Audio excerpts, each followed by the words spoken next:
Assalamualaikum warahmatullahi wabarakatuh.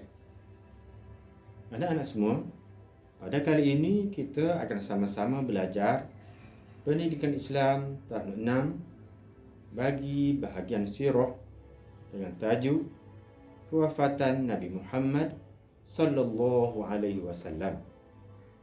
Anak-anak semua, mari kita perhatikan kisah Muaz bin Jabal dengan Rasulullah sallallahu alaihi wasallam. Nabi Muhammad sallallahu alaihi wasallam bersabda kepada Muaz bin Jabal ketika beliau hendak berangkat ke Yaman. Kata Rasulullah, "Wahai Muaz, kemungkinan kamu tidak akan dapat bertemu lagi dengan aku selepas tahun ini. Semoga kamu akan melalui masjidku atau perkuburanku." Hadis riwayat Imam Ahmad. Anak-anak semua, kenalkah apakah nama masjid ini? Ini ialah Masjid Nabawi di Madinah Al-Munawwarah. Manakala kubah yang berwarna hijau ini ialah merupakan rumah Siti Aisyah asalnya, dan ia merupakan kubur Nabi, makam Nabi di bawahnya. Mari kita sama-sama baca dan kita fahami detik terakhir kewafatan Nabi Muhammad sallallahu alaihi wasallam. Pada bulan Safar tahun ke-11 Hijrah. Bulan Safar merupakan bulan yang kedua dalam bulan Islam. Pertama Muharram, yang kedua Safar, bulan yang ketiga bulan Rabiul Awal. Pada tahun ke-11 Hijrah, iaitu tahun kewafatan Nabi Muhammad sallallahu alaihi wasallam. Nabi Muhammad sallallahu alaihi wasallam telah melantik Usamah bin Zaid menjadi pemimpin kepada angkatan tentera bagi mempertahankan kesucian agama Islam di Palestin. Setibanya Usamah dan angkatan tenteranya di Al-Jarf, mereka mendapat berita tentang Nabi Muhammad sallallahu alaihi wasallam yang ditimpa sakit. Baginda ditimpa sakit pada penghujung bulan Safar tahun ke-11 Hijrah. Setelah baginda pulang dari menziarahi tanah perkuburan Baqi'. Di mana tanah perkuburan Baqi'? Iaitu di sebelah Masjid Nabawi. Baginda ditimpa sakit kepala dan demam yang teruk. Seterusnya, baginda sakit. Sakit baginda berterusan selama beberapa hari.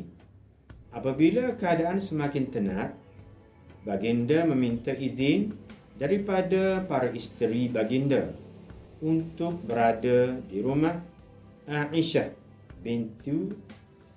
binti Abu Bakar. Baginda dipapah oleh Ali yang merupakan sepupunya, Ali bin Abu Talib dan Al-Fadlu bin Abbas. Ketika berjalan menuju ke rumah Aisyah, anak-anak ini merupakan lukisan gambaran kubur Nabi. Para sahabat sangat sedih melihat keadaan Rasulullah yang sakit. Baginda tampil berucap di khalayak ramai dan membayangkan bahawa baginda akan wafat tidak lama lagi. Baginda juga meminta para sahabat daripada golongan muhajirin agar berbuat baik dengan orang-orang Ansar. Siapakah golongan muhajirin? Yakni orang-orang Islam daripada Mekah, kemudian menetap di Madinah. selepas mereka berhijrah. Manakala golongan Ansar ialah golongan yang asal Madinah. Golongan asal Madinah.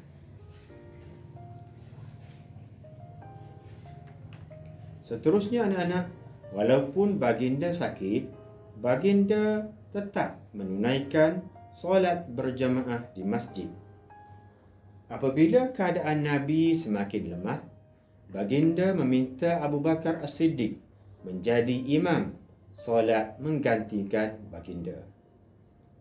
Seterusnya, pada hari kewafatan Nabi pada 12 Rabiul Awal, ketika para sahabat sedang menunaikan solat subuh berjamaah, baginda menyelak tirai pintu rumah Aisyah. Kerana rumah Aisyah yang mana dindingnya ialah masjid.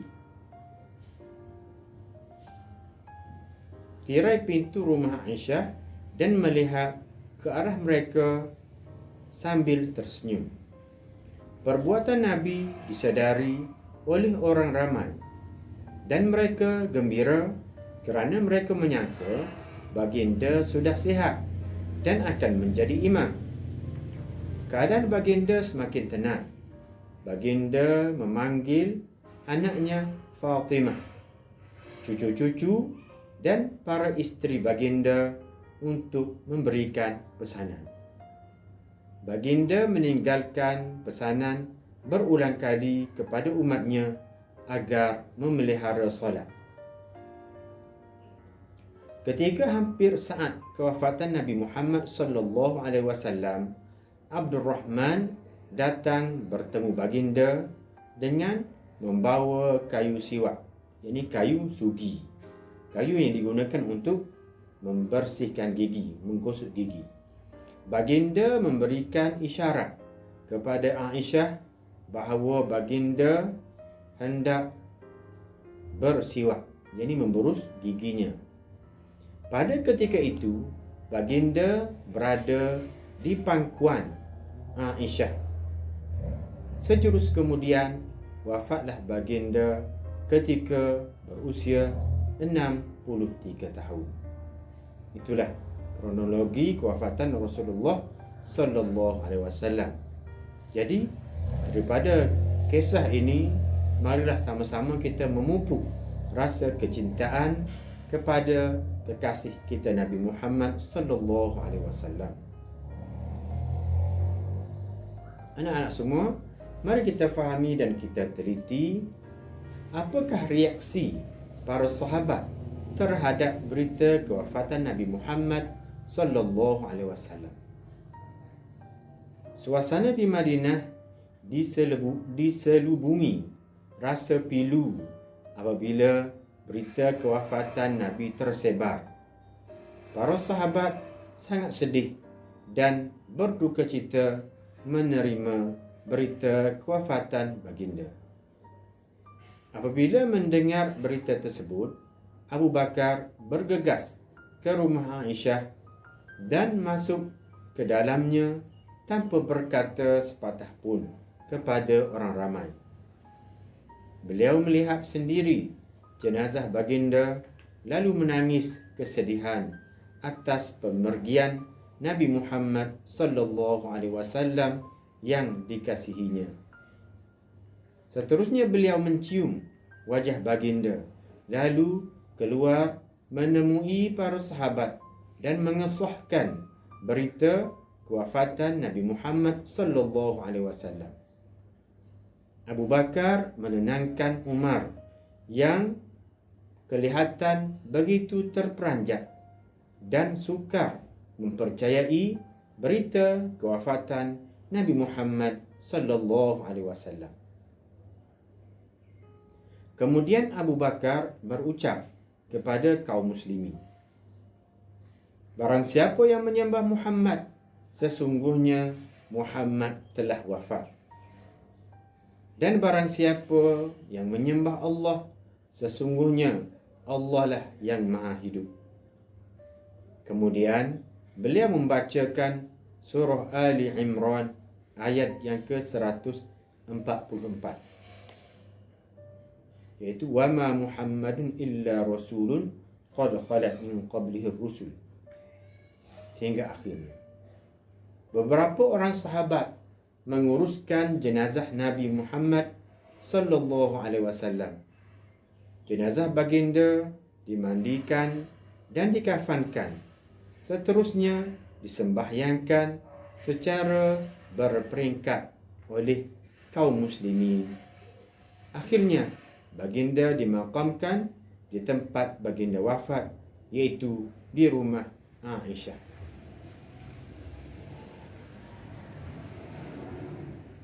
Anak-anak semua, mari kita sama-sama membaca dan meneliti apakah kesan daripada peristiwa kewafatan Nabi Muhammad sallallahu alaihi wasallam. Mari kita baca dialog antara ustazah dan murid-muridnya. Ustazah, apakah kesan daripada peristiwa kewafatan Nabi Muhammad sallallahu alaihi wasallam? Peristiwa kewafatan Nabi Muhammad sallallahu alaihi wasallam memberikan kesan kepada para sahabat dan umat Islam. Antaranya ialah mereka berdukacita atas kewafatan baginda, tetapi keimanan mereka terhadap Allah yang maha kekal, baqa, dan Nabi Muhammad sebagai pesuruh Allah semakin kukuh. Murid-murid, inilah kesan yang pertama. Sekali lagi Ustaz baca. Keimanan mereka terhadap Allah yang maha kekal dan Nabi Muhammad sebagai pesuruh Allah semakin kukuh. Umat Islam juga terus berpegang teguh pada Al-Quran dan As-Sunnah. Ini kesan yang kedua, iaitu berpegang teguh pada Al-Quran dan As-Sunnah. As-Sunnah iaitu hadis Nabi. Apa yang Nabi kata, perbuatan Nabi, pengesahan Nabi. Mereka bersatu hati dan semakin mengukuhkan strategi dakwah untuk menyebarkan agama Islam. Ini kesan yang ketiga, iaitu bersatu hati dan semakin mengukuhkan strategi dakwah. Strategi iaitu langkah-langkah perancangan dakwah untuk menyebarkan agama Islam. Selepas kewafatan Nabi sallallahu alaihi wasallam, sistem syura diteruskan dalam pemerintahan dan Abu Bakar As-Siddiq dilantik sebagai khalifah melalui kaedah syura. Kesan yang keempat, iaitu sistem syura diteruskan. Sistem syura yakni sistem mesyuarat, perbincangan di antara ahli-ahli yang terpilih, yang hebat di kalangan sahabat, bermesyuarat untuk memilih pemimpin. Sistem syura diteruskan dalam pemerintahan. Terima kasih Ustazah, kami sudah faham. Jadi anak-anak, apakah pula iktibar daripada kewafatan Nabi Muhammad sallallahu alaihi wasallam? Yang pertama, kita mesti meyakini Allah bersifat kekal. Kekal iaitu baqa. Tiada permulaan ada Allah dan tiada pengakhiran kesudahannya. Manakala hidup manusia hanyalah sementara. Termasuk Rasulullah sallallahu alaihi wasallam. Beliau merupakan manusia dan manusia ialah makhluk. Makhluk semuanya akan binasa. Kullu nafsin dha'iqatul maut. Setiap yang bernyawa pasti akan merasai mati. Oleh itu, kita hendaklah mengisi masa dan usia kita dengan mentaati perintah Allah dan meninggalkan larangannya. Yang kedua, Nabi sangat sayang akan umatnya dan berpesan agar memelihara solat, memelihara sembahyang. Oleh itu, kita hendaklah membuktikan kecintaan kepada Nabi Muhammad sallallahu alaihi wasallam dengan memelihara solat, memperbanyak selawat. Selawat iaitu kita menyebut Allahumma salli ala Muhammad wa ala alihi wa sahbihi wasallam, dan banyak lagi lafaz-lafaz selawat yang lain. Selawat atas baginda serta mengamalkan sunnah. Sunnah iaitu suruhan amalan yang dilakukan oleh Rasulullah sallallahu alaihi wasallam. Mengamalkan sunnah baginda dalam kehidupan kita sehari-hari. Yang ketiga, Abu Bakar As-Siddiq sentiasa membantu dan menyokong baginda sama ada dalam keadaan senang ataupun susah. Jadi kita mestilah berusaha menjadi sahabat yang baik, nasihati dan sentiasa bersedia membantu rakan dalam perkara kebaikan. Yang keempat, Usamah bin Zaid dilantik mengetuai angkatan tentera, sedangkan pada ketika itu pada usia yang muda. Beliau dipilih kerana ketakwaan dan keistimewaan yang dimiliki olehnya. Hal ini menunjukkan nilai kehebatan seseorang di sisi Allah dan Rasul adalah pada imannya dan bukan pada harta serta usia yang muda. Begitulah pembelajaran kita pada kali ini. Kesimpulan ataupun rumusan daripada tajuk ini iaitu Nabi Muhammad sallallahu alaihi wasallam ialah nabi yang terakhir diutuskan Allah kepada umat manusia. Selepas kewafatan Nabi, tugas menyebarkan dakwah Islam menjadi tanggungjawab kita semua. Ustaz harap agar anak-anak semua dapat memahami apa yang sama-sama kita pelajari pada kali ini.